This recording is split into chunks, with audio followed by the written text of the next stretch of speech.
ఈరోజు గ్రూప్ 2 పరీక్షాంశాల్లో భాగంగా general studies paper 1లో general సైన్స్లో భాగంగా శక్తి వనరులు అనే అంశాన్ని పరిశీలన చేద్దాం.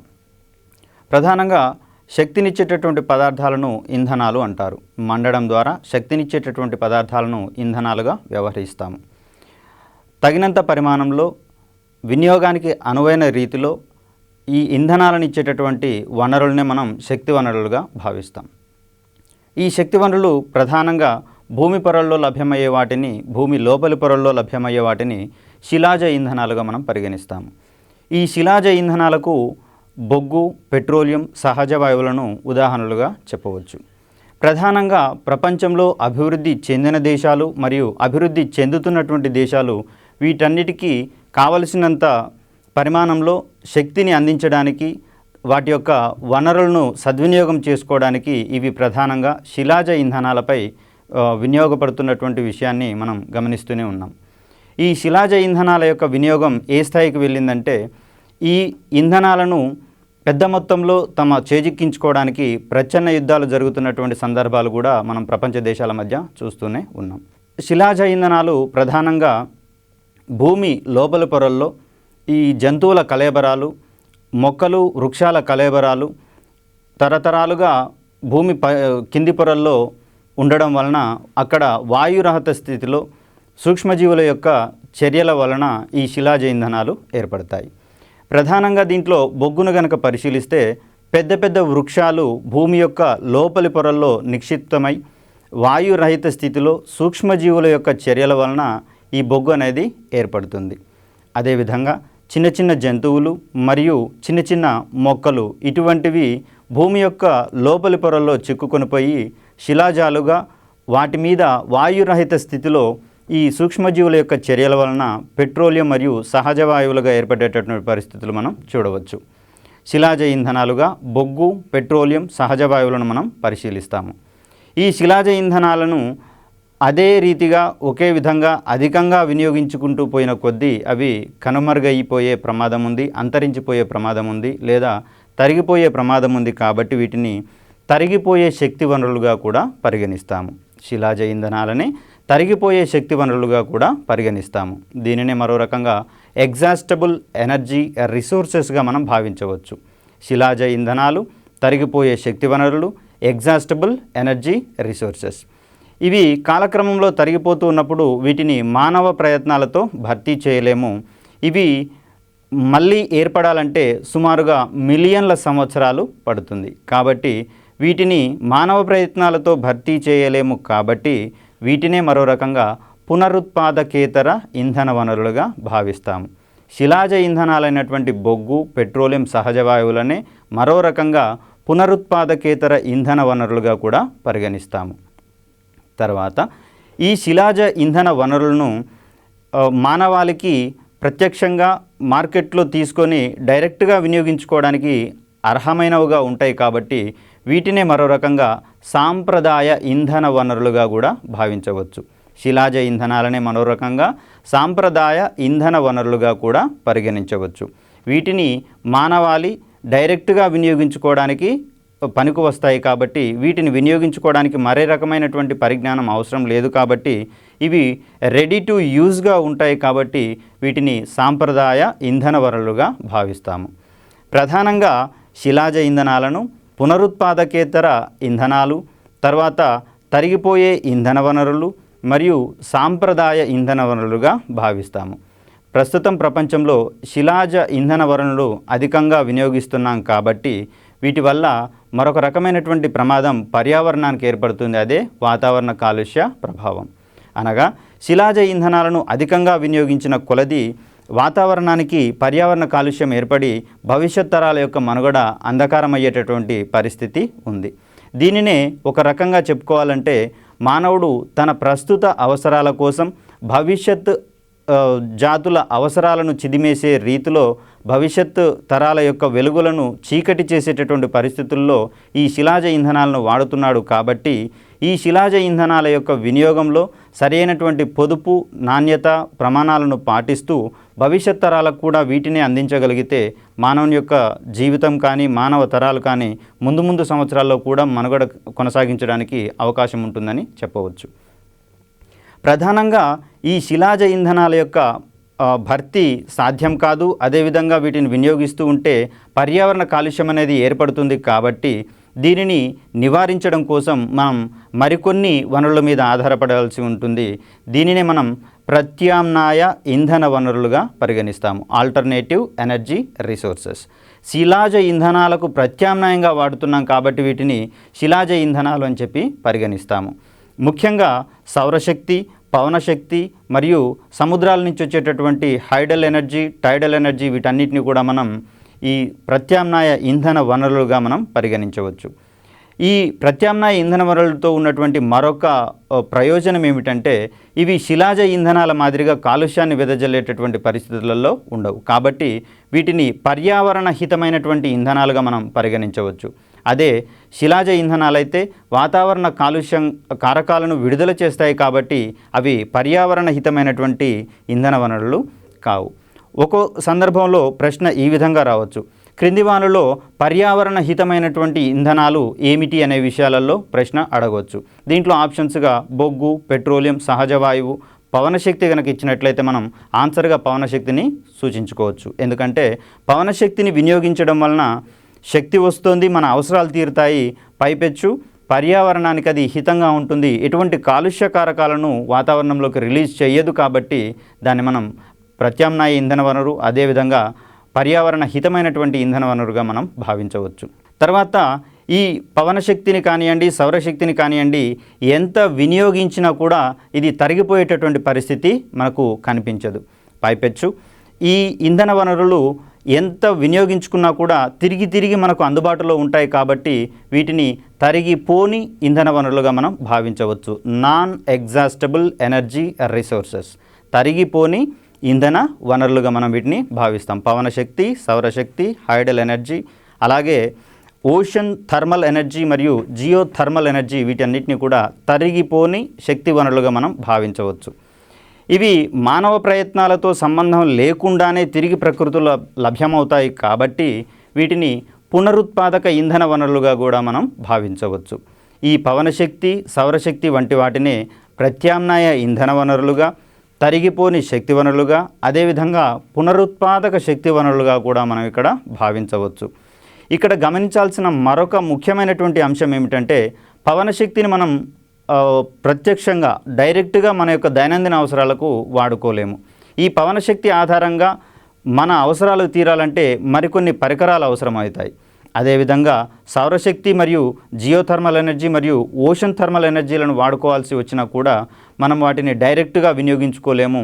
వీటి నుంచి శక్తి వనరులను వాడుకోవడానికి మనం మరికొన్ని పరికరాలు అవసరమవుతాయి. కాబట్టి వీటిని మానవాళి ప్రత్యక్షంగా వినియోగించుకోలేదు. కావున వీటిని సాంప్రదాయేతర ఇంధన వనరులు అంటాం. ఏ ఇంధన వనరులైతే, ఏ ఇంధనాలైతే ప్రత్యక్షంగా మానవాళికి డైరెక్ట్గా వినియోగించుకోవడానికి అవకాశం ఉంటుందో వాటిని సాంప్రదాయ ఇంధన వనరులు అంటాము.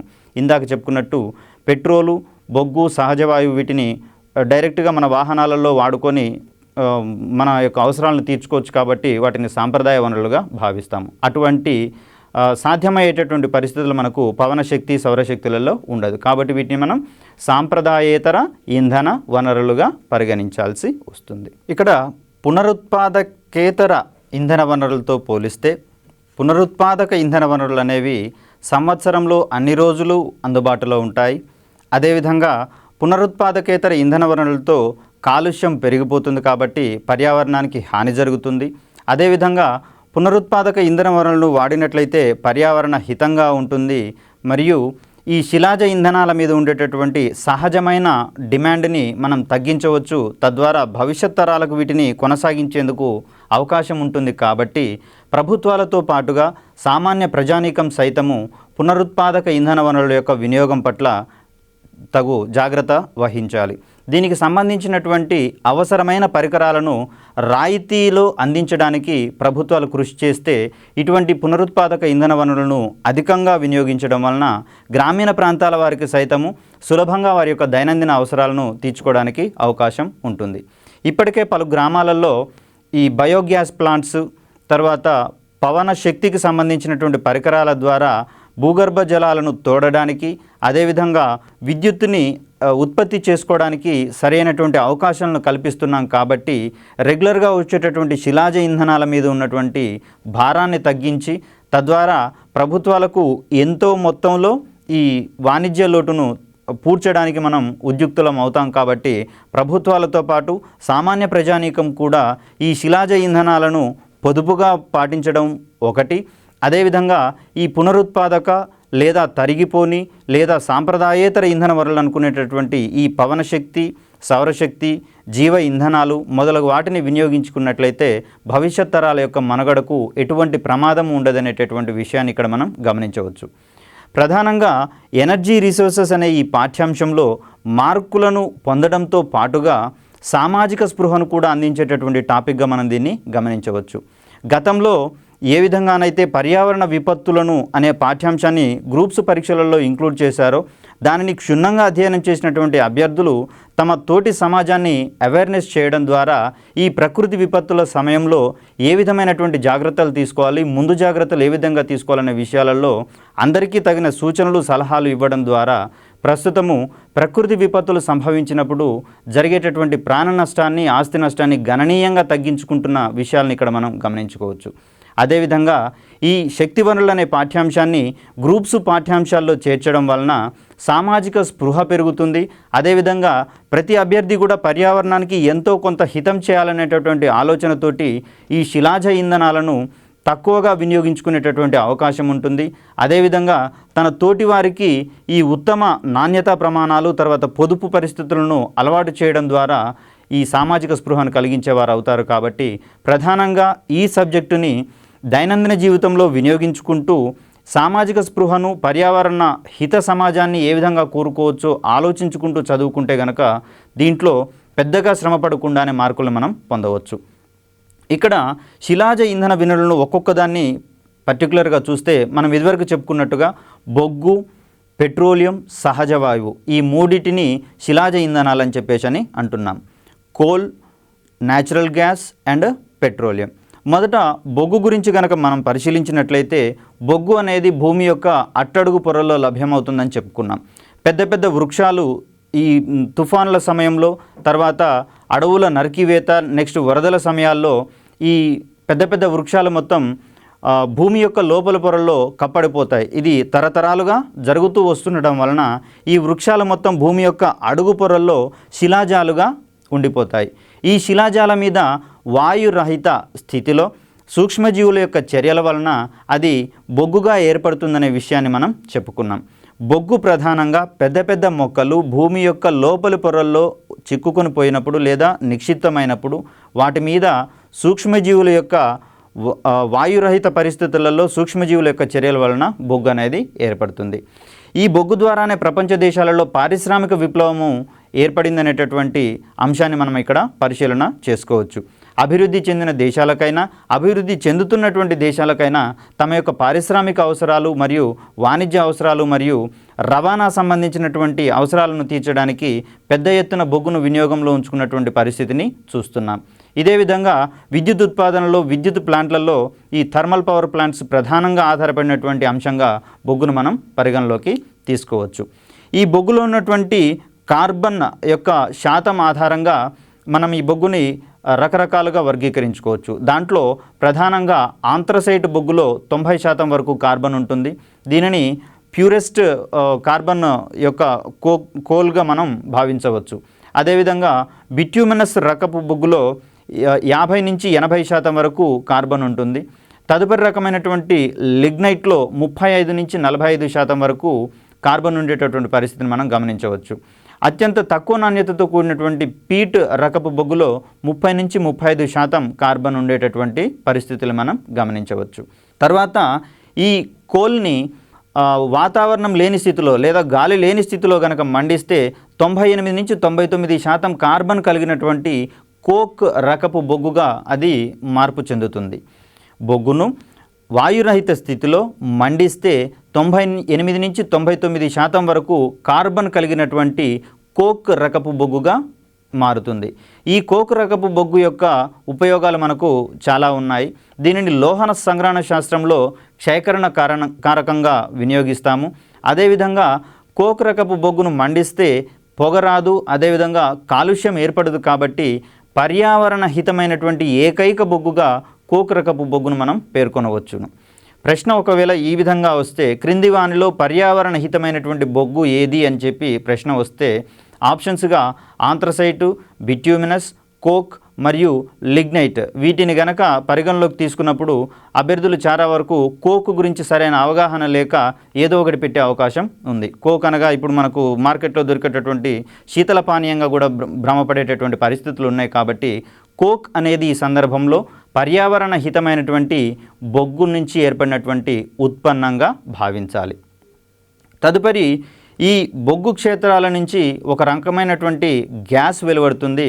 దీన్నే మనం కోల్ బెడ్ మీథేన్గా వ్యవహరిస్తాము. దీన్నే CBM లేదా కోల్ బెడ్ మీథేన్. దీనినే ఇంకొక పేరుతోటి స్వీట్ గ్యాస్ అని పిలుచుకుంటాము. స్వీట్ గ్యాస్ అనగా మరేదో కాదు, అది స్వీట్గా ఉండదు, మరేదో కాదు. ఇది బొగ్గు క్షేత్రాలలో సహజంగానే బయటకు వస్తుంది. కాబట్టి దీని ద్వారా మన యొక్క దైనందిన అవసరాలు, గృహ అవసరాలు ఇత్యాది అవసరాలు తీరుతాయి. కాబట్టి దీనిని ఆ ఉద్దేశంతో స్వీట్ గ్యాస్గా మనం పిలుచుకుంటున్నాం. దీంట్లో ప్రధానంగా మీథేన్, ఈథేన్ మరియు కార్బన్ డైఆక్సైడ్ వాయువుల యొక్క మిశ్రమంగా ఈ స్వీట్ గ్యాస్ని మనం ఇక్కడ తెలుసుకోవచ్చు. కోల్ బెడ్ మీథేన్ అనేది బొగ్గు క్షేత్రాలలో నుంచి వెలువడేటటువంటి వాయువుగా ఇక్కడ మనం గుర్తుంచుకోవాలి. దీనిలో మీథేన్, ఈథేన్, CO2 రెండు కూడా ఇవి కూడా ఉంటాయి. ప్రధానంగా ప్రశ్న అడిగేటప్పుడు స్వీట్ గ్యాస్ అనగానేమిటి అనే విషయంలో అడుగుతారు. దీనిని కోల్ బెడ్ మీథేన్ మరియు సహజ వాయువు, తర్వాత liquefied petroleum gas, compressed natural gas ఇట్లాంటివి ఇస్తే CBM లేదా కోల్ బెడ్ మీథేన్గా మనం ఇక్కడ గుర్తుంచుకోవాలి. ప్రధానంగా భారతదేశంలో బొగ్గు యొక్క నిల్వలను గనక గమనిస్తే ఇవి జియోగ్రాఫికల్ సర్వే ఆఫ్ ఇండియా వారి అంచనాల ప్రకారము 301.56 బిలియన్ టన్నులుగా ఉన్నట్లుగా మనకు గణాంకాలు చెప్తున్నాయి. ఈ బొగ్గు యొక్క నిక్షేపాలు ప్రధానంగా జార్ఖండ్, ఒరిస్సా, ఛత్తీస్గఢ్, మధ్యప్రదేశ్ మరియు తెలంగాణ, పశ్చిమ బెంగాల్ రాష్ట్రాలలో ఉన్నట్లుగా మనం చూడవచ్చు. ఇక్కడ 2014-2015 గణాంకాల ప్రకారము బొగ్గు యొక్క ఉత్పత్తి భారతదేశంలో 630.25 మిలియన్ టన్నులుగా మనం చూడవచ్చు. తదుపరి లిగ్నైట్ బొగ్గు అనేది ప్రధానంగా తమిళనాడులోనే అందుబాటులో ఉంటుంది. ఈ లిగ్నైట్ని వెలికి తీయడం కోసం ఏర్పడినటువంటి సంస్థ నైవేలి లిగ్నైట్ కార్పొరేషన్ లిమిటెడ్. ఇది 1956లో దీన్ని ఎస్టాబ్లిష్ చేశారు. ప్రస్తుతం మన దగ్గర ఉన్నటువంటి లిగ్నైట్ నిల్వలు 43.25 బిలియన్ టన్నులుగా మనం పరిగణించవచ్చు. తర్వాత భారతదేశంలో అందుబాటులో ఉన్నటువంటి బొగ్గు వనరుల నుంచి బొగ్గుని ప్రధానంగా వెలికి తీయడానికి గాను కోల్ ఇండియా లిమిటెడ్ అనేటటువంటి సంస్థ ఎస్టాబ్లిష్ అయింది. దీని ఆధ్వర్యంలోనే బొగ్గుకు సంబంధించినటువంటి మైనింగ్ కార్యకలాపాలు మరియు వాటి యొక్క పంపిణీ కార్యక్రమాలు చేపడుతున్నటువంటి విషయాన్ని మనం ఇక్కడ గమనించవచ్చు. ఈ కోల్ ఇండియా లిమిటెడ్ కంపెనీ ఆధ్వర్యంలో మరికొన్ని అనుబంధ కంపెనీలు, బొగ్గు ఉత్పత్తి కేంద్రాలు మనకి ఇక్కడ పనిచేస్తున్నాయి. వీటిని కోల్ ఫీల్డ్స్గా వ్యవహరిస్తాము. దీంట్లో ప్రధానంగా ఈస్టర్న్ కోల్ ఫీల్డ్ అనేది మనకు పశ్చిమ బెంగాల్లో చూడవచ్చు. అదేవిధంగా వెస్ట్రన్ కోల్ ఫీల్డ్ అనేది మహారాష్ట్రలో ఉంది. తర్వాత సౌత్ ఈస్టర్న్ కోల్ ఫీల్డ్ అనేది ఛత్తీస్గఢ్లోను, నార్థన్ కోల్ ఫీల్డ్స్ అనేది మధ్యప్రదేశ్లోను, తదుపరి మహానది కోల్ ఫీల్డ్స్ అనేది ఒడిషా మరియు సెంట్రల్ కోల్ ఫీల్డ్స్ అనేవి రాంచీలలో ఉన్నట్లుగా మనం ఇక్కడ చూడవచ్చు. ఈ కోల్ ఫీల్డ్స్ క్షేత్రాలలో బొగ్గు యొక్క ఉత్పత్తి ప్రధానంగా జరుగుతున్నటువంటి విషయాన్ని మనం ఇక్కడ చూడవచ్చు. అయితే బొగ్గు విషయంలో మనం తీసుకోవాల్సినటువంటి జాగ్రత్త ఏమిటంటే, దీనిని ఎక్కువగా మండించినప్పుడు ఎక్కువ హానికరమైనటువంటి వాతావరణ కాలుష్య కారకాలు మనకు వాతావరణంలో కలుస్తాయి. కాబట్టి వీటి ఆధారంగా పర్యావరణ కాలుష్యం అధికంగా అయ్యేటటువంటి అంశాలు మనం ఇక్కడ గమనించవచ్చు. బొగ్గును అధికంగా మండించడం వలన వాతావరణంలోనికి కార్బన్ డైఆక్సైడ్ మరియు కార్బన్ మోనాక్సైడ్ అనేటటువంటి విషవాయువులు వాతావరణంలో కలుస్తాయి. ఈ కార్బన్ డైఆక్సైడ్ అధికంగా వెలువడడం వలన మనుషులకు ఊపిరి అందకపోవడం, అదేవిధంగా వాతావరణంలో వేడి విపరీతంగా పెరిగిపోయి అనేక దేశాలలో వర్షపాత రహిత స్థితి, వర్షరహిత వాతావరణం ఏర్పడుతున్నటువంటి పరిస్థితులను మనం ఇక్కడ గమనిస్తూనే ఉన్నాం. నిత్యం కరువు కాటకాలు సర్వసాధారణంగా సంభవించేటటువంటి పరిస్థితి ఈ కార్బన్ డైఆక్సైడ్ అధికంగా వాతావరణంలోకి రిలీజ్ కావడం వల్ల సంభవించేటటువంటి పరిస్థితులు మనం చూడవచ్చు. దీనికి ఏకైక ప్రత్యామ్నాయంగా మనం బొగ్గు మీద అధికంగా ఆధారపడడాన్ని తగ్గించుకొని మిగిలిన ప్రత్యామ్నాయ ఇంధన వనరుల పట్ల దృష్టి సారిస్తే ఈ పరిస్థితుల నుంచి మనం త్వరగానే బయటపడవచ్చు. అదేవిధంగా భవిష్యత్ తరాలకు ఒక పర్యావరణ హితమైనటువంటి వాతావరణాన్ని మనం క్రియేట్ చేస్తూ వారి యొక్క మనుగడను మనం కొనసాగించేలా చేసుకోవచ్చు. ఈ శిలాజ ఇంధనాలలో మరొకటైనటువంటి పెట్రోలియం గురించి చూస్తే, ఈ పెట్రోలియం అనేది పెట్రో ఓలియం అనేటటువంటి రెండు లాటిన్ పదాల యొక్క కలయికగా మనం చెప్పవచ్చు. పెట్రో అనగా రాతి పొరలు, ఓలియం అనగా నూనెగా మనం ఇక్కడ అర్థం చేసుకోవచ్చు. అనగా రాతి పొరల్లో నిక్షిప్తమైనటువంటి ఆయిల్గా ఈ పెట్రోలియంని మనం భావిస్తాము. ఈ పెట్రోలియంని మనం లిక్విడ్ గోల్డ్గా వ్యవహరిస్తాము. ఇంత క్రితం మాట్లాడుకున్నటువంటి బొగ్గుని నల్ల బంగారంగా మనం వ్యవహరిస్తాం. నల్ల బంగారం అంటే మరేదో కాదు, బొగ్గుని నల్ల బంగారం అంటాము, పెట్రోలియంని లిక్విడ్ గోల్డ్గా మనం వ్యవహరిస్తాము. ఈ పెట్రోలియం అనేది రాతి పొరల్లో నిక్షిప్తమై ఉంటుందని చెప్పేసి అనుకున్నాము. భూమి యొక్క లోపలి పొరలకు ఈ రాతి పొరలు సాధారణంగా అవక్షేప శిలలుగా చూడవచ్చు. ఈ అవక్షేప శిలల వరకు భూమి యొక్క ఉపరితలం నుంచి డ్రిల్లింగ్ చేస్తూ ఉన్నప్పుడు ఆరోహణ క్రమంలో మొదట సాంద్రత తక్కువగా ఉన్నటువంటి సహజ వాయువు బయటకు వెలువడుతుంది, తదుపరి పెట్రోలియం బయటకు వస్తుంది, ఆఖరుగా నీరు బయటకు వస్తుంది. ఎప్పుడైతే నీరు బయటకు వస్తుందో దాంట్లో ఉన్నటువంటి పెట్రోలియం నిల్వలు అయిపోయినట్లుగా భావించి ఆ యొక్క పెట్రోలియం బావులను మూసివేటటువంటి పరిస్థితిని మనం ఇక్కడ చూడవచ్చు. ఇదే పెట్రోలియం నుంచి మనకు అంశిక స్వేదనం చేయడం ద్వారా వివిధ రకాలైనటువంటి పెట్రోలియం ఉత్పత్తులను మనం పొందవచ్చు. ప్రధానంగా పెట్రోలియం గురించి మాట్లాడితే ఇది ఇంధనం కాదు, దీని నుంచి ఎటువంటి శక్తి వెలువడదు. ఎప్పుడైతే పెట్రోలియంని వేర్వేరు ఉష్ణోగ్రతల వద్ద అంశిక స్వేదనానికి, ఫ్రాక్షనల్ డిస్టిలేషన్ అంటాము, దీనికి అంశిక స్వేదనానికి గురి చేసినప్పుడు అది వేర్వేరు ఉష్ణోగ్రతల వద్ద ఈ పెట్రోలు, డీజిలు, కిరోసిను, నాఫ్తలిన్ వంటి ఉప ఉత్పన్నాలను ఇస్తుంది. ఈ విధంగా వేర్వేరు ఉష్ణోగ్రతలకు వేర్వేరు ఉత్పన్నాలు రావడాన్ని మనం అంశిక స్వేదనం అని చెప్పేసి అంటాము. పెట్రోలియం నుంచి వచ్చేటటువంటి మరొక ఉత్పన్నంగా ఎల్పిజిని మనం వ్యవహరించవచ్చు. ఈ ఎల్పిజిని సాధారణ గృహావసరాలకు, వంట అవసరాలకు, అదేవిధంగా మన పారిశ్రామిక అవసరాలకు, అదేవిధంగా హోటళ్ళు వంటి ప్రాంతాలలో వాణిజ్య అవసరాలకు కూడా మనం దీన్ని వినియోగిస్తున్నాం. ఎల్పిజిని సంక్షిప్తంగా మాట్లాడుకున్నట్లయితే లిక్విఫైడ్ పెట్రోలియం గ్యాస్గా మనం వ్యవహరిస్తాము. దీంట్లో బ్యూటేను, ప్రోపేను మరియు మీథేన్ అనేటటువంటి 3 వాయువుల యొక్క మిశ్రమంగా ఎల్పిజిని చూడవచ్చు. తర్వాత ఎల్పిజి గ్యాస్ మన గృహంలో వినియోగిస్తున్నప్పుడు అది లీకేజ్ అయినా లేదా గాలిలో కలిసిన ఒక రకమైనటువంటి ఘాటైన వాసన వస్తుంది. ప్రధానంగా బ్యూటేన్ గురించి మాట్లాడాల్సి వచ్చినప్పుడు బ్యూటేన్కి ఎటువంటి రకమైనటువంటి వాసన ఉండదు. బ్యూటేన్ అనేది వాసన లేనటువంటి వాయువు. మరి ఈ వాసన లేనటువంటి వాయువు మన దైనందిన జీవితంలో వాడుతున్నప్పుడు లీకేజ్ అయినప్పుడు మనకు తెలిసే అవకాశం ఉండదు. కాబట్టి దీనికి ఘాటైన వాసన ఉన్నటువంటి ఒక కారకాన్ని కలుపుతారు. దాన్ని ఇథైల్ మెర్కాప్టాన్ అనగా ఎల్పిజి లీక్ అయినప్పుడు వచ్చినటువంటి వాసన అది ఎల్పిజి గ్యాస్కు సంబంధించినటువంటి సహజ వాసన కాదు. ఆ వాసన ఇథైల్ మెర్కాప్టాన్ అనేటటువంటి కారకం యొక్క వాసనగా మనం ఇక్కడ చూడవచ్చు. ఈ ఎల్పిజి తోటి మనకు వంట అవసరాలు, అదేవిధంగా వాణిజ్య అవసరాలు, మరికొన్ని అవసరాలు తీరుతున్నట్టుగా మనం ఇక్కడ భావించవచ్చు. ఇదే రకమైనటువంటి మరొక గ్యాసే న్యాచురల్ గ్యాస్. ఈ న్యాచురల్ గ్యాస్లో మీథేను, ఈథేను, ప్రోపేన్ ఉన్నట్లుగా మనం ఇక్కడ చూడవచ్చు. న్యాచురల్ గ్యాస్లో ఉండేటటువంటి వాయువులు మీథేన్, ఈథేన్, ప్రోపేన్. దీన్ని ప్రశ్న రూపంలో అడగాల్సి వచ్చినప్పుడు న్యాచురల్ గ్యాస్లో లేనటువంటి వాయువు ఏమిటి అనేటటువంటి అంశంలో ప్రశ్న అడగవచ్చు. లేదా ఎల్పిజి గ్యాస్ ఏ వాయువుల మిశ్రమం అనేటటువంటి అంశంలో ప్రశ్న అడగవచ్చు. ఎల్పిజి అనేది బ్యూటేన్, ప్రోపేన్ మరియు మీథేన్ల యొక్క మిశ్రమము. అదే న్యాచురల్ గ్యాస్ విషయానికి వస్తే దీంట్లో ప్రధానంగా మీథేన్ అధికంగా ఉంటుంది, ఈథేన్, ప్రోపేన్లు స్వల్ప పరిమాణాల్లో ఉంటాయి. భారతదేశంలో క్రూడ్ ఆయిల్ యొక్క ఉత్పత్తి 38.763 మిలియన్ మెట్రిక్ టన్నులుగా మనకు గణాంకాలు చెప్తున్నాయి. 2014-2015 గణాంకాల ప్రకారము భారతదేశంలో క్రూడ్ ఆయిల్ యొక్క ఉత్పత్తి 38.763 మిలియన్ మెట్రిక్ టన్నులు. అదేవిధంగా సహజ వాయువు యొక్క ఉత్పత్తికి చూస్తే 32.62 బిలియన్ క్యూబిక్ మీటర్లుగా మనం ఇక్కడ చూడవచ్చు. ఇక్కడ ఎల్పిజి గ్యాస్ మరియు న్యాచురల్ గ్యాస్లు వాస్తవానికి పరిశీలించినట్లయితే కాలుష్య కారకాలను వెదజల్లవు.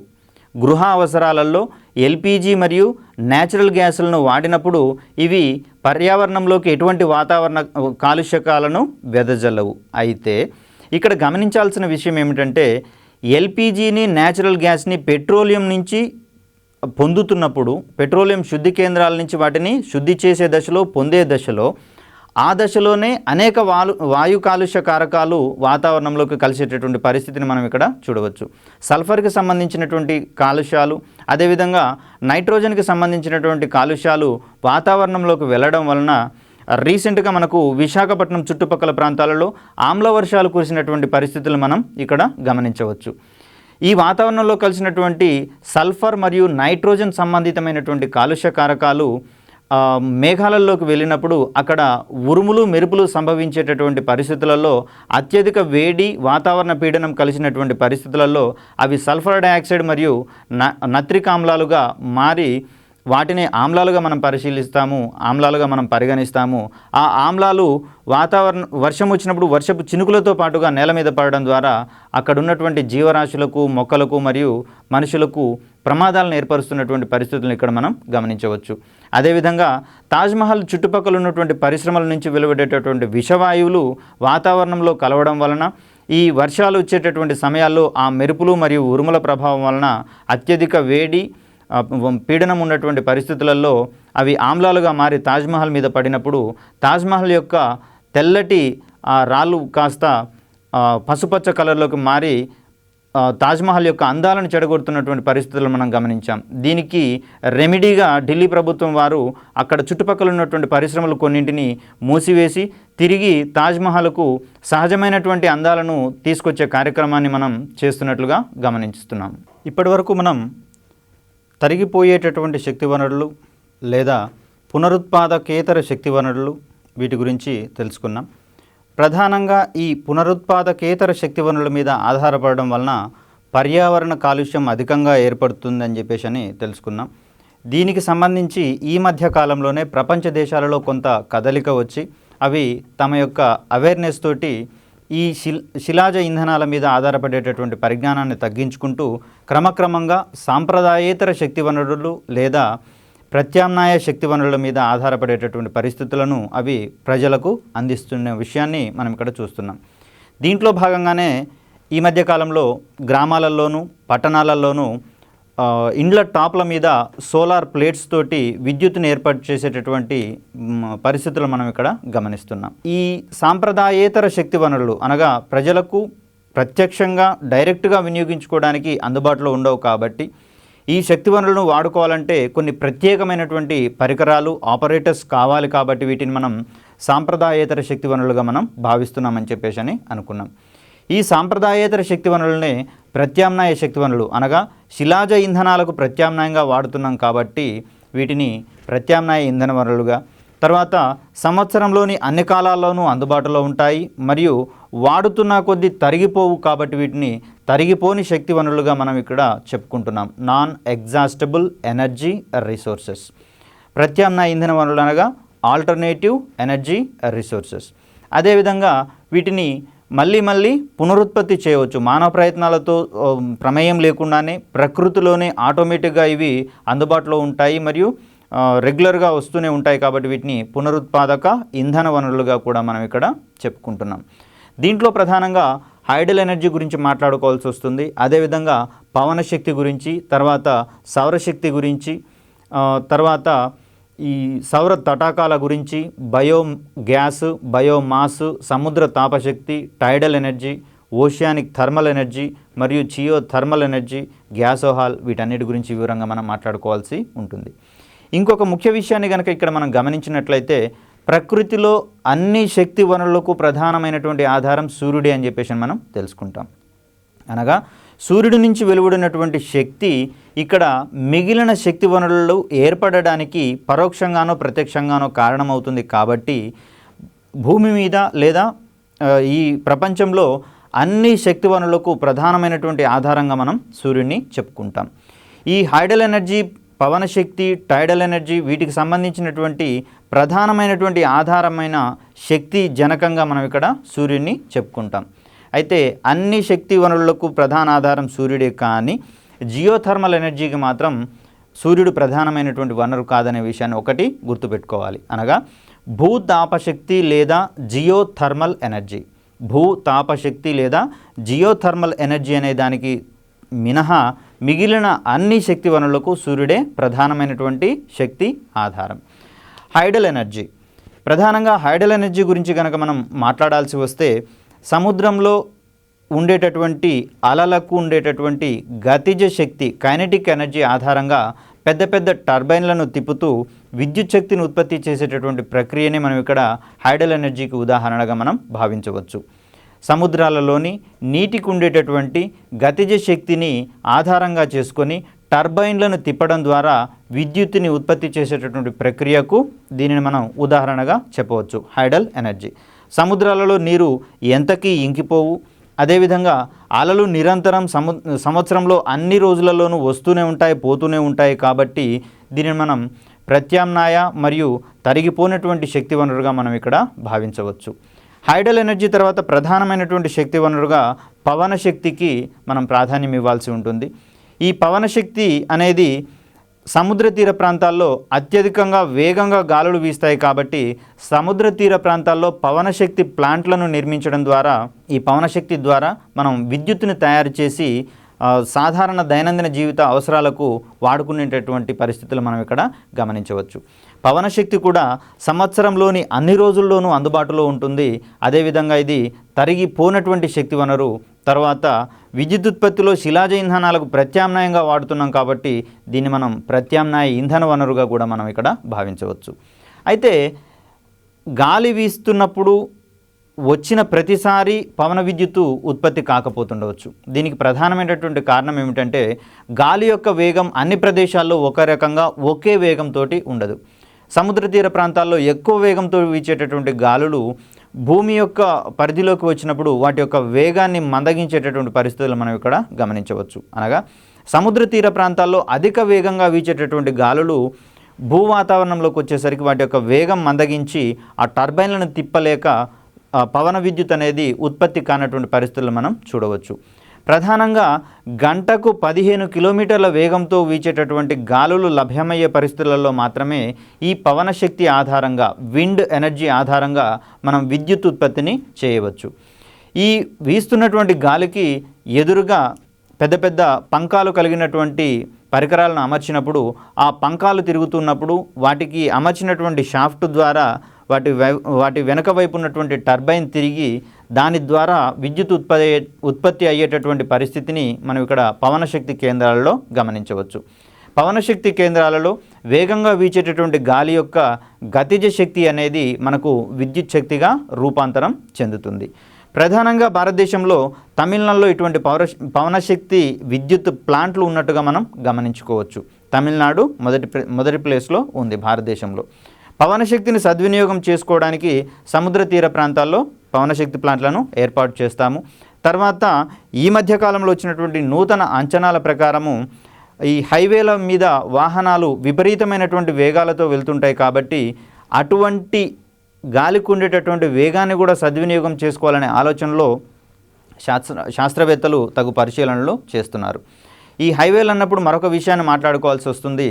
ఈ భారీ వాహనాలు ప్రయాణించేటప్పుడు స్పీడ్ బ్రేకర్ల ద్వారా కొన్ని ప్రత్యేకమైనటువంటి ఏర్పాట్లు చేసినప్పుడు ఈ వాహనాల నుంచి వెలువడేటటువంటి ఒత్తిడి లేదా పీడనం అనేది కొన్ని ప్రత్యేక పరిస్థితులలో వాటి ద్వారా కూడా విద్యుత్తుని మనం ఉత్పత్తి చేయవచ్చు. వీటిని కూడా మనం విద్యుత్ ఉత్పాదనలో కనుక వాడితే శిలాజ ఇంధనాల మీద ఉండేటటువంటి గిరాకీని తగ్గించవచ్చు. అదేవిధంగా శిలాజ ఇంధనాల వల్ల వెలువడేటటువంటి వాతావరణ కాలుష్య కారకాలను మనం వాతావరణంలోకి వెదజల్లే పరిస్థితులను తగ్గించుకోవచ్చు. కాబట్టి ప్రస్తుత తరాలే కాకుండా భవిష్యత్ తరాలు, ఫ్యూచర్ జనరేషన్స్ కూడా సేఫ్గా ఈ ప్రపంచంలో జీవించగలిగే పరిస్థితులను మనం కల్పించిన వాళ్ళము అవుతాము. దీని తర్వాత మనం ప్రధానంగా చెప్పుకోవాల్సింది సౌరశక్తి గురించి. సూర్యుడి నుంచి వచ్చేటటువంటి శక్తి భూమిని చేరినప్పుడు ఆ సౌరశక్తి పరికరాల ద్వారా సౌరశక్తి నుంచి విద్యుత్తును జనింపజేసేటటువంటి టెక్నాలజీనే మనం ఇక్కడ వాడుతూ ఉన్నాం. సూర్యకాంతి కొన్ని రకాలైనటువంటి లోహాల మీద పడినప్పుడు ఎలక్ట్రాన్లను వెదజల్లుతుంది. దీనినే ఫోటో ఎలక్ట్రిక్ ఎఫెక్ట్ అంటాం. కాంతి యొక్క విద్యుత్ ధర్మంగా మనం దీన్ని భావించవచ్చు. ఫోటో ఎలక్ట్రిక్ ఎఫెక్ట్ అనగా సూర్యుని నుంచి వెలువడేటటువంటి కాంతి ఏదైనా లోహాల మీద పడినప్పుడు వాటి గుండా ఎలక్ట్రాన్స్ బయటకి వస్తాయి. ఈ విధంగా వచ్చినటువంటి ఎలక్ట్రాన్లను ప్రవహింపచేసి లేదా మన అవసరాలకు వాడుకునేటటువంటి టెక్నాలజీనే మనం సౌర విద్యుత్ టెక్నాలజీగా మనం ఇక్కడ చూడవచ్చు. ప్రధానంగా చూస్తే సూర్యుని నుంచి వచ్చేటటువంటి కాంతి కేవలం 47% మాత్రమే భూ ఉపరితలానికి చేరుతుంది.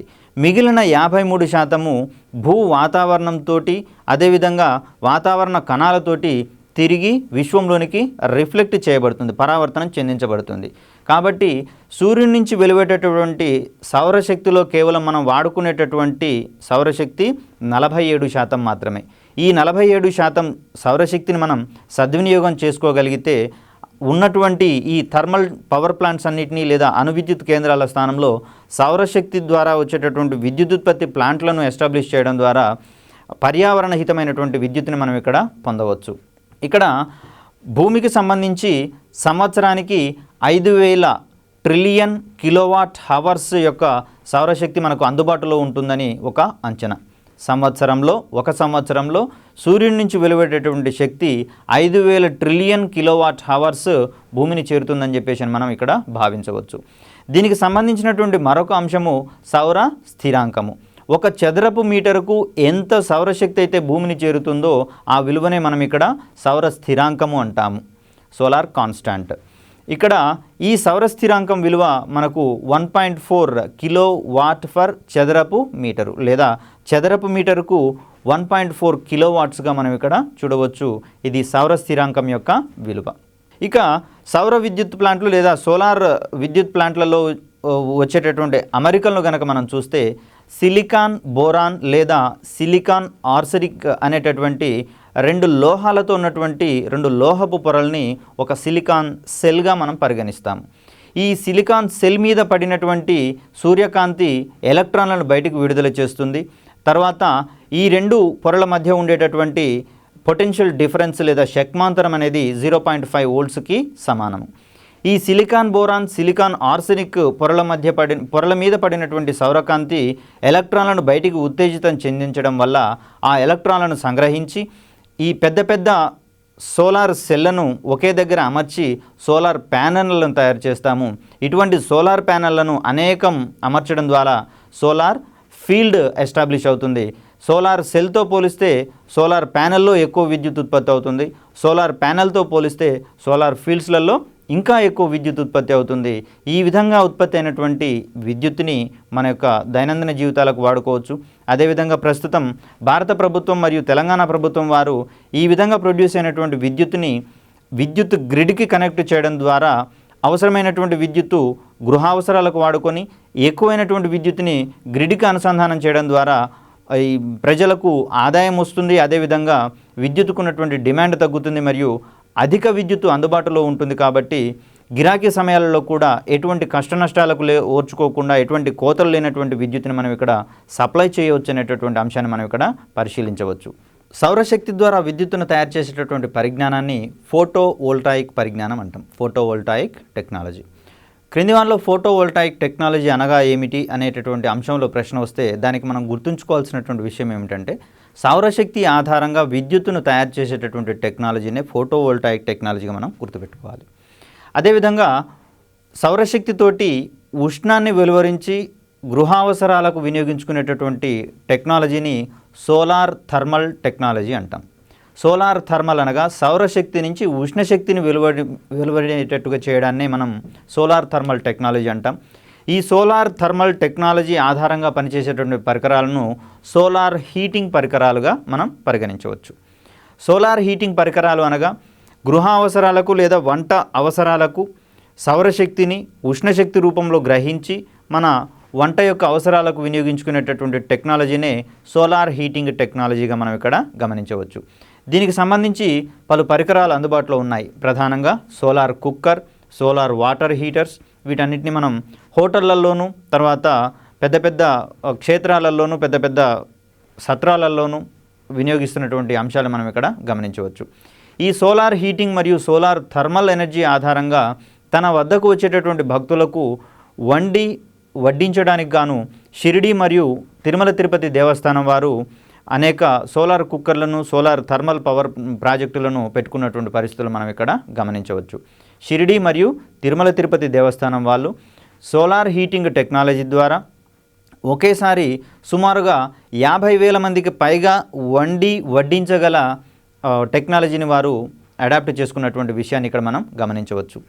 తర్వాత సోలార్ ఎనర్జీకి సంబంధించినటువంటి పరిజ్ఞానాన్ని మరింత విస్తృతం చేయడం కోసం మరియు అవకాశాలని అనేకం కల్పించుకోవడం కోసం Jawaharlal Nehru national solar machine దీన్ని 2010లో సౌరశక్తి వినియోగంలో దేశాన్ని అగ్రస్థానంలోకి తీసుకొని వెళ్ళడానికి గాను రూపొందించబడినటువంటి మిషన్. తర్వాత సౌరశక్తి వినియోగంలో ప్రస్తుతం గుజరాత్ అగ్రస్థానంలో ఉన్నట్లుగా మనం భావించవచ్చు. గుజరాత్లో సౌరశక్తిని సద్వినియోగం చేసుకుంటూ అనేక అవసరాలను తీర్చుకుంటున్నటువంటి పరిస్థితులు మనం ఇక్కడ గమనించవచ్చు. ఇదే కోవలో గాంధీనగర్లో roof top solar power generation పథకాన్ని ఎస్టాబ్లిష్ చేశారు. అనగా మన బిల్డింగ్ల పైన రూఫ్ టాప్ల మీద సోలార్ పవర్ ప్రాజెక్టులను ఎస్టాబ్లిష్ చేస్తూ గాంధీనగర్లో ఈ సౌరశక్తిని సద్వినియోగం చేసుకునేటువంటి ప్రాజెక్టు ఇది. తర్వాత అతిపెద్ద ప్లాంట్గా సాంబార్ సరస్సు దగ్గర ఎస్టాబ్లిష్ అవుతోంది. ఇది గనక పూర్తయితే అతిపెద్ద సోలార్ ప్లాంట్ ఇది అవుతుంది. రాజస్థాన్లోని సాంబార్ సరస్సు వద్ద అతిపెద్ద సోలార్ ప్లాంట్ ప్రస్తుతం నిర్మాణంలో ఉంది. సౌరశక్తి రాష్ట్రంగా భారతదేశంలో మొట్టమొదటి సౌరశక్తి రాష్ట్రంగా పేరుగాంచింది హిమాచల్ ప్రదేశ్ అయితే పొగరహిత గ్రామంగా సౌరశక్తిని వినియోగించుకోవడం ద్వారా పొగరహిత గ్రామంగా తయారైంది తిరుపతి దగ్గరలో ఉన్నటువంటి బైసనవారే పల్లె. ఇక్కడ solar thermal energy, solar heating technology మరియు ఫోటో వోల్టాయిక్ టెక్నాలజీతో పాటుగా సౌరశక్తి ఆధారంగా పనిచేసేటటువంటి మరొక పరిజ్ఞానం సోలార్ పాండ్ లేదా సౌర తటాకం. సోలార్ పాండ్ లేదా సౌర తటాకం ఇది మనకు గుజరాత్లోని కచ్ తీరంలో ఎస్టాబ్లిష్ అయినటువంటి విషయాన్ని మనం ఇక్కడ గ్రహించవచ్చు. ఆసియాలో సోలార్ పాండ్ టెక్నాలజీ ద్వారా వెలువడేటటువంటి ఉష్ణాన్ని సద్వినియోగం చేసుకుంటున్న దేశాల వరుసలో భారత్ ముందున్నటువంటి పరిస్థితిని మనం ఇక్కడ గుర్తుంచుకోవాలి. తర్వాత ఈజిప్టులోని సినాయ్ ద్వీపకల్పంలో సహజ సిద్ధమైనటువంటి సౌర తటాకం ఉన్నట్లుగా మనం ఇక్కడ గుర్తుంచుకోవాలి. ఈజిప్టులోని సినాయ్ ద్వీపకల్పంలో సహజ సిద్ధమైనటువంటి సౌర తటాకం ఉంది. భారతదేశంలో గుజరాత్లోని కచ్ దగ్గర ఉంది. ఆసియాలో భారత్ ఈ సౌర తటాకం పరిజ్ఞానాన్ని డెవలప్ చేసుకున్నటువంటి దేశాల జాబితాలో మొదటిది. ఒకసారి ఈ సౌర తటాకం అనేది ఏ విధంగా పనిచేస్తుందనేటటువంటి విషయాన్ని కనుక మనం ఇక్కడ గమనిస్తే సౌర తటాకంలోని నీటికి ఇది మామూలు తటాకమే, వేరే తటాకం ఏదో కాదు, కృత్రిమ తటాకం కాదు. మామూలు తటాకంలో నీటికి కొంత సాల్ట్ను కలుపుతాం. ఈ సాల్ట్ కలిపినటువంటి నీటి మీద సౌరశక్తి పతనం అయ్యేలా చూస్తాం. ఇలా పతనమైనటువంటి సౌరశక్తి ఆ నీటి యొక్క పై పొరలో ఉండిపోతుంది. ఫలితంగా సౌర తటాకం యొక్క పై పొర వేడెక్కుతుంది. తర్వాత కింది 2 పొరలలో ఈ వేడి అసమానంగా పంపిణీ జరగడం వలన కింది 2 పొరలంతా వేడెక్కవు. కాబట్టి క్రిందనున్న పొరకి పైనున్న పొరకి మధ్యలో టెంపరేచర్ డిఫరెన్స్ సుమారుగా 85 డిగ్రీల సెంటీగ్రేడ్ వరకు ఉండేటట్లుగా చూసుకుంటారు. సౌర తటాకంలో 3 పొరలలో నీటిని ఉండేటట్లుగా అమరుస్తారు. దీంట్లో పై పొరకు మరియు లోపల పొరకు మధ్య ఉష్ణోగ్రత యొక్క వ్యత్యాసము 85 డిగ్రీల సెంటీగ్రేడ్ ఉండేటట్లుగా చూస్తారు. ఫలితంగా నీరు కొంత ఆవిరవుతుంది. ఇక్కడ ప్రధానంగా గుర్తుంచుకోవాల్సిన విషయం ఏమిటంటే చల్లని నీటి కంటే వేడి నీటికి శక్తి ఎక్కువగా ఉంటుంది. అదేవిధంగా వేడి నీటితో పోలిస్తే నీటి ఆవిరికి శక్తి ఎక్కువగా ఉంటుంది. కాబట్టి మన వంట గృహాల్లో ప్రెషర్ కుక్కర్తో పనిచేసేటప్పుడు సడన్గా గనక మూతని కానీ లేదా ఆ విజిల్ని కానీ పైకి లేపినప్పుడు వచ్చేటటువంటి ఆవిరికి డైరెక్ట్ కాంటాక్ట్ ఉండకపోవడమే మంచిదనేటటువంటి విషయాన్ని ఇక్కడ మనం గమనించుకోవాలి. దీనికి ప్రధానమైనటువంటి కారణము వేడి నీటి కంటే వేడి నీటి ఆవిరికి శక్తి ఎక్కువగా ఉంటుంది, మరియు అది చేసేటటువంటి పని కానివ్వండి, డ్యామేజ్ కానివ్వండి ఎక్కువగా ఉంటుంది. కాబట్టి చాలా జాగ్రత్తగా ఉండాలి. ఈ విధంగా 85 డిగ్రీల టెంపరేచర్ ఉష్ణోగ్రత భేదం ఉన్నప్పుడు ఈ ఉష్ణోగ్రతను మనం వంట అవసరాలకు కానివ్వండి, తర్వాత వెలువడినటువంటి నీటి ఆవిరి ద్వారా పెద్ద పెద్ద టర్బైన్లను తిప్పినప్పుడు విద్యుత్ జనరేట్ అయ్యేటటువంటి అంశాలను కూడా మనం ఇక్కడ పరిశీలన చేయవచ్చు. సౌర తటాకం విషయంలో ఆసియాలోనే భారత్ మొట్టమొదటి స్థానంలో ఉంది. అదేవిధంగా సహజ సిద్ధమైనటువంటి సౌర తటాకము ఈజిప్టులోని సినాయి ద్వీపకల్పంలో ఉన్నట్లుగా మనం ఇక్కడ చూడవచ్చు. తర్వాత సాంప్రదాయేతర ఇంధన వనరులలో మరొక రకాన్ని గనక మనం ఇక్కడ గమనిస్తే బయోగ్యాస్ విషయాన్ని మనం ఇక్కడ ప్రధానంగా చెప్పవచ్చు. ఈ బయోగ్యాస్ అనేది ప్రధానంగా మీథేన్ గ్యాస్ యొక్క ప్రత్యామ్నాయ నామమే బయోగ్యాస్గా మనం ఇక్కడ చెప్పుకోవచ్చు. సాధారణ జీవనంలో వెలువడేటటువంటి వ్యర్థ పదార్థాలు, అదేవిధంగా పారిశ్రామిక వ్యర్థ పదార్థాలు, వ్యవసాయ క్షేత్రాల నుంచి వెలువడేటటువంటి వ్యర్థ పదార్థాల ఆధారంగా మనం ఈ బయోగ్యాస్ ప్లాంట్లను అమర్చుకోవచ్చు, ఏర్పాటు చేసుకోవచ్చు. ఈ వ్యర్థ పదార్థాల నుంచే బయోగ్యాస్ ప్లాంట్ల నుంచి బయోగ్యాస్ ప్రొడ్యూస్ అవుతుందనేటటువంటి విషయాన్ని మనం ఇక్కడ ప్రధానంగా గుర్తుంచుకోవాలి. నేటికి కూడా మారుమూల ప్రాంతాలలో, గ్రామీణ ప్రాంతాలలో వారి యొక్క దైనందిన అవసరాలకు బయోగ్యాస్ మీద ఆధారపడుతున్నటువంటి విషయాన్ని మనం పరిశీలించవచ్చు. పట్టణాలలో అంత ఆసక్తి కల్పించకపోయినప్పటికీ గ్రామీణ ప్రాంతాల్లో ప్రధానంగా బయోగ్యాస్ మీదనే ఆధారపడి వంటలు, ఇతర అవసరాలను తీర్చుకుంటున్నటువంటి విషయాలు మనం ఇక్కడ గమనించవచ్చు. ఈ బయోగ్యాస్ ప్లాంట్లలో ప్రధానంగా వ్యర్థ పదార్థాల మీద గాలి లేని పరిస్థితులలో సూక్ష్మజీవులు కిణ్వ ప్రక్రియ వంటి ప్రక్రియలకు గురి చేయడం ద్వారా ఆ బయో వ్యర్థాలు మొత్తం విచ్ఛిన్నం చెంది దాని నుంచి బయోగ్యాస్ లేదా మీథేన్ అనేది వెలువడుతుందనేటటువంటి విషయాన్ని మనం ఇక్కడ గుర్తుంచుకోవాలి. బయో వ్యర్థాల నుంచి బయోగ్యాస్ ప్లాంట్లలో వాయురహిత స్థితిలో సూక్ష్మజీవులు ఈ కిణ్వ ప్రక్రియ ద్వారా కిణ్వ ప్రక్రియలో పాల్గొన్నప్పుడు ఆ బయో వ్యర్థాలు మొత్తం డీగ్రేడ్ అవుతాయి, అనగా విచ్ఛిన్నం అవుతాయి. ఈ విచ్ఛిన్నం చెందిన దశలో బయోగ్యాస్ వెలువడుతుంది. ఈ బయోగ్యాస్ ఆధారంగా మన స్టవ్లను ఆధారంగా చేసుకొని వంట అవసరాలను తీర్చుకోవచ్చు. అదేవిధంగా గ్యాస్ దీపాలలోకి కూడా వీటిని వినియోగించుకొని వెలుతురుకు సంబంధించినటువంటి అవసరాలను కూడా పల్లెల్లో తీర్చుకుంటున్నటువంటి పరిస్థితులు మనం ఇక్కడ చూడవచ్చు. అదేవిధంగా మీథేన్ గురించి మరొక రకమైనటువంటి విషయాలను కనుక మనం ఇక్కడ తెలుసుకుంటే, భారతదేశం ప్రధానంగా వ్యవసాయ ప్రధాన దేశము. దీంట్లో ప్రధానంగా పండించేటటువంటి పంట వరి. ఇక్కడ వరి నీటిని ఎక్కువగా వినియోగించుకునేటటువంటి పంట. ఈ నీటిని ఎక్కువగా వినియోగించుకునేటప్పుడు కొంత నీటిని ఆ వరి మళ్ళలోనే నిల్వ ఉండేటట్లుగా చూడాల్సి వస్తుంది.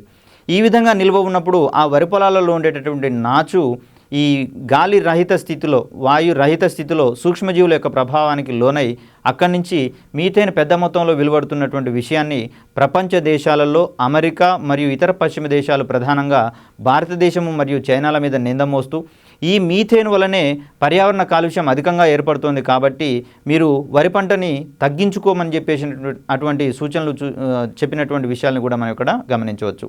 వ్యవసాయ క్షేత్రాల నుంచి నీరు అధికంగా నిల్వ ఉండడం వలన ఆ నాచు మీద వాయురహిత స్థితిలో సూక్ష్మజీవుల యొక్క కిణ్వ ప్రక్రియ ప్రభావం వలన మీథేన్ అధికంగా ప్రొడ్యూస్ అవుతున్నటువంటి విషయాన్ని మనం ఇక్కడ గమనించవచ్చు. అయితే భారత్ ప్రధానంగా వ్యవసాయ ఆధారమైనటువంటి దేశం కాబట్టి వరికి ప్రత్యామ్నాయంగా మనకు ఎటువంటి ఏర్పాట్లు లేవు. కాబట్టి ఈ విషయాలలో మిగిలిన కారణాలను తగ్గించుకుంటూ, అంటే మిగిలిన మార్గాలలో వాతావరణ కాలుష్యాన్ని వెదజల్లేటటువంటి పరిస్థితులను తగ్గించుకుంటూ తద్వారా వచ్చేటటువంటి పరిస్థితులను ఎదుర్కోవాల్సిందిగా ఇక్కడ మనం గుర్తుంచుకోవచ్చు. తర్వాత పెద్ద పెద్ద రిజర్వాయర్లను, ఆనకట్టలను నిర్మించినప్పుడు ఆ ఆనకట్టలలో నీరు నిల్వ ఉంటుంది. అదేవిధంగా వరదలు వచ్చిన సమయంలో రిజర్వాయర్లలోని నీరు బ్యాక్ వాటర్గా కొంత వెనుకకు వెళ్తుంది. ఇలా వెనుకకు వెళ్ళినటువంటి నీరు అక్కడ సహజంగా ఉండేటటువంటి చెట్టు చేమలని, నెక్స్ట్ జంతుజాలాన్ని కూడా ముంచివేస్తుంది. ఈ విధంగా ముంచివేసినటువంటి నీటి అడుగునున్నటువంటి ఆ మొక్కలు మరియు జంతువులు క్రమక్రమంగా కుళ్ళిపోయి, అదేవిధంగా వాయురహిత స్థితిలో సూక్ష్మజీవుల ప్రక్రియకు లోనైనప్పుడు కూడా మనకు మీథేన్ వాయువు వెలువడుతుందనేటటువంటి విషయాన్ని గమనించవచ్చు. మరి ఇటువంటి ప్రాజెక్టులు భారతదేశంలోనే కాదు, ప్రపంచ దేశాలన్నీ కూడా ప్రాజెక్టులు కడుతున్నాయి కాబట్టి అవి కూడా ఇట్లా మీథేన్ గ్యాస్ని వెలువరిస్తున్నటువంటి పరిస్థితులు మనం ఇక్కడ గమనించవచ్చు. అనగా ప్రపంచ దేశాలు ఎంతసేపు ఈ వాతావరణ కాలుష్యానికి తాము కారణం కాదు, మీరే కారణం అని చెప్పేసి పరస్పర నిందారోపణలు చేసుకుంటున్నాయే తప్పిస్తే రోగం ఉన్నప్పుడు రోగ కారకానికి సంబంధించినటువంటి చికిత్స చేయాలి, కానీ విరిగిన కాలుకి జెండుబాం పూసినందువల్ల పర్మనెంట్ సొల్యూషన్ అనేటటువంటిది రాదు. కాబట్టి ఈ విధమైనటువంటి నిందారోపణలు పరస్పరం ఒక దేశం మీదే మరొకటి వేసుకునే బదులు అసలు వాస్తవాన్ని గుర్తించి ఏం చేయాలో ఆలోచిస్తూ దానికి సంబంధించినటువంటి రెమెడీస్ తీసుకోవడం ద్వారా ఈ పర్యావరణ కాలుష్యాన్ని మనం సమర్థవంతంగా తొలగించుకోవచ్చు. తర్వాత సాంప్రదాయేతర వనరుల్లో మరొక అంశమైనటువంటి సముద్ర తరంగ శక్తి. ఈ సముద్ర తరంగాలకు ఉండేటటువంటి గతిశక్తి ఆధారంగా సముద్ర తీర ప్రాంతాలలో పెద్ద పెద్ద డ్రమ్ములను అమర్చడం వలన ఆ డ్రమ్ములను ఈ సముద్ర తరంగాలు ఢీకొన్నప్పుడు వెలువడేటటువంటి ఆ ప్రెషర్ని మనం ఇక్కడ విద్యుత్ ఉత్పత్తికి వినియోగించుకోవచ్చు. అయితే దీని కారణంగా అతి తక్కువ విద్యుత్తు వెలువడుతుందనేటటువంటి విషయాన్ని మనం ఇక్కడ చూసుకోవచ్చు. ఇంకా ఇది పూర్తి స్థాయి పరిజ్ఞానంగా అభివృద్ధి చెందలేదు. మరో కోవకు చెందిందే టైడల్ ఎనర్జీ, అనగా పోటుపాట్ల ద్వారా వచ్చేటటువంటి ఆ నీటికి ఉండేటటువంటి గతిశక్తిని మనం ఈ టైడల్ ప్రాజెక్టుల ద్వారా లేదా టైడల్ రిజర్వాయర్లను కన్స్ట్రక్షన్ చేసినప్పుడు ఆ పోటుపాటులకు ఉండేటటువంటి శక్తి ఆధారంగా మనం విద్యుత్ తయారు చేసుకోవచ్చు. ఇది ప్రస్తుతం తమిళనాడు మరియు కేరళ ప్రాంతాలలో అందుబాటులో ఉన్నట్టుగా మనం గమనించవచ్చు. ఈ టైడల్ ఎనర్జీకి సంబంధించినటువంటి ప్రాంతాలలో టైడల్ రిజర్వాయర్స్ని కన్స్ట్రక్షన్ చేస్తాము. పోటు సమయంలో సముద్ర మట్టం యొక్క ఎత్తు ఎక్కువగా ఉంటుంది కాబట్టి ఈ అధిక మొత్తంలో నీరు టైడల్ రిజర్వాయర్లోకి లేదా టైడల్ ప్రాజెక్టులోకి వెళ్తుంది. నీరు వెళ్తున్నప్పుడు ఆ మార్గానికి అడ్డంగా టర్బైన్లను కట్టి ఆ టర్బైన్లను తిప్పడం ద్వారా విద్యుత్ ఉత్పత్తిని చేస్తారు. అదేవిధంగా పాటు సమయాల్లో సముద్ర మట్టం యొక్క ఎత్తు తక్కువ అవుతుంది. సముద్ర మట్టం తగ్గినప్పుడు టైడల్ ప్రాజెక్టులో ఎక్కువ ఎత్తులో ఉన్నటువంటి నీరు ఈ సముద్రంలోకి తిరిగి వెళ్తుంది. అనగా పోటు సమయాలలో టైడల్ ప్రాజెక్టులో నీరు తక్కువగా ఉన్నప్పుడు పోటు సమయాల్లో సముద్రంలో నీరు ఎక్కువ మట్టంలో ఉంటుంది. ఈ మట్టంలో ఉన్నప్పుడు నీరు టైడల్ ప్రాజెక్టులోకి వెళ్తుంది. వెళ్ళేటప్పుడు ఆ మార్గంలో ఉండేటటువంటి టర్బైన్లను తిప్పడం ద్వారా విద్యుత్ ఉత్పత్తి జరుగుతుంది. పాటు సమయంలో టైడల్ ప్రాజెక్టులో నీటి మట్టం ఎక్కువగా ఉంటుంది, సముద్రంలో నీటి మట్టం తక్కువగా ఉంటుంది. కాబట్టి ఈ సందర్భంలో టైడల్ ప్రాజెక్టు నుంచి నీరు మొత్తం సముద్రంలోకి వెళ్తుంది. వెళ్ళేటప్పుడు దాని మార్గంలో ఉన్నటువంటి టర్బైన్లను తిప్పడం ద్వారా విద్యుత్ ఉత్పత్తి జరుగుతుంది. ఈ విధంగా టైడల్ సందర్భాలలో ఉండేటటువంటి పోటుపాట్ల సమయాల్లో ఉండేటటువంటి నీటికి ఉన్న గతిశక్తి ఆధారంగా టర్బైన్లను తిప్పడం ద్వారా విద్యుత్ ఉత్పత్తి చేసే పరిజ్ఞానమే మనకి ఇక్కడ టైడల్ ఎనర్జీ. తర్వాత మరొక రకమైనటువంటి టెక్నాలజీ గురించి చూస్తే కనుక దీనిని సముద్ర తాపశక్తి లేదా ఓషియానిక్ థర్మల్ ఎనర్జీ అంటాం. సముద్ర తాపశక్తి లేదా ఓషియానిక్ థర్మల్ ఎనర్జీ అంటే సూర్యుడి నుంచి వచ్చేటటువంటి ఈ కాంతి కిరణాలు వెదజల్లేటటువంటి వేడిని సముద్రంలోని ఉపరితల పొరలు గ్రహించడం వల్ల అవి వేడెక్కుతాయి. ఈ వేడి అనేది క్రింది పొరల వరకు సమానంగా పంపిణీ జరగదు. ఈ కారణం వల్ల పై పొరలు వేడిగా ఉంటాయి, అదేవిధంగా కింది పొరలు అనేవి చల్లగా ఉంటాయి. ఈ రెండింటి మధ్య ఉష్ణోగ్రత తేడాలు ఎక్కువగా ఉంటాయి. కాబట్టి అమ్మోనియం వంటి వాయువులను పంపించినప్పుడు అవి ఆ ఉష్ణోగ్రతను గ్రహించి అత్యధిక వేగంతో వేడితోటి బయటకు వస్తాయి. ఈ పరిజ్ఞానం ఆధారంగా మనం విద్యుత్ ఉత్పత్తిని జరుపుకోవచ్చు. ఇదే క్రమంలో మరొకమైనటువంటి అంశము జియోథర్మల్ ఎనర్జీ లేదా భూతాప శక్తి. ఇందాకనే మనం చెప్పుకున్నాము, ఈ సాంప్రదాయేతర శక్తి వనరులలో అన్నిటికీ ప్రధానమైనటువంటి ఆధారము సౌరశక్తి కాగా జియోథర్మల్ ఎనర్జీ ఒకటి మాత్రం దానికి మినహాయింపుగా మనం చెప్పుకున్నాం. జియోథర్మల్ ఎనర్జీకి ప్రధానమైనటువంటి కారణం ఏమిటంటే భూమి యొక్క లోపలి పొరల్లో ఈ కేంద్రక మూలకాలు ఉంటాయి. అంటే రేడియేషన్ వెదజల్లేటటువంటి యురేనియం వంటి విద్యుత్ అణు మూలకాలు ఉంటాయి, అణుధార్మికతను వెదజల్లేటటువంటి మూలకాలు ఉంటాయి, యురేనియం వంటివి ఉంటాయి. కాబట్టి వీటి నుంచి వచ్చినటువంటి వికిరణాలు అక్కడ వేడిని కలుగజేస్తాయి. ఆ వేడికి రాతి పొరలు వేడెక్కుతాయి. ప్రధానంగా భూమి లోపలి పొరల్లో అణుధార్మికత ఉన్నటువంటి యురేనియం వంటి మూలకాల నుంచి వెలువడేటటువంటి వికిరణాలు అక్కడ ఉన్నటువంటి రాతి పొరలను వేడెక్కిస్తాయి. ఈ రాతి పొరల పైన ఉన్నటువంటి భూగర్భ జలాలు ఈ వేడిని గ్రహించి అవి కూడా వేడెక్కుతాయి. ఇక్కడ ఉన్నటువంటి నీటి పొరల వరకు కూడా డ్రిల్లింగ్ చేసి ఆ ఉన్నటువంటి వేడి నీటిని బయటికి సంగ్రహించి నీటితోనూ అదేవిధంగా నీటి ఆవిరితోటూ మన యొక్క అవసరాలను తీర్చుకునేటటువంటి టెక్నాలజీని మనం ఇక్కడ జియోథర్మల్ ఎనర్జీగా మనం భావించవచ్చు. క్రింది వానలో సౌరశక్తి యొక్క రూపాంతర శక్తి వనరు కానిది ఏంటిది, లేదా సౌరశక్తి మీద ఆధారపడినటువంటి శక్తి వనరు ఏది అనేటటువంటి అంశంలో మనకు ప్రశ్నలు అడిగేటటువంటి అవకాశాలు కూడా ఉన్నాయి. దానికి జియోథర్మల్ ఎనర్జీ సమాధానంగా మనం ఇక్కడ గుర్తించవచ్చు. జియోథర్మల్ ఎనర్జీ అనేది సౌరశక్తి మీద ఆధారపడినటువంటి శక్తి వనరు. మిగిలినవన్నీ కూడా సౌరశక్తి మీద ఆధారపడేటటువంటి శక్తి వనరులే.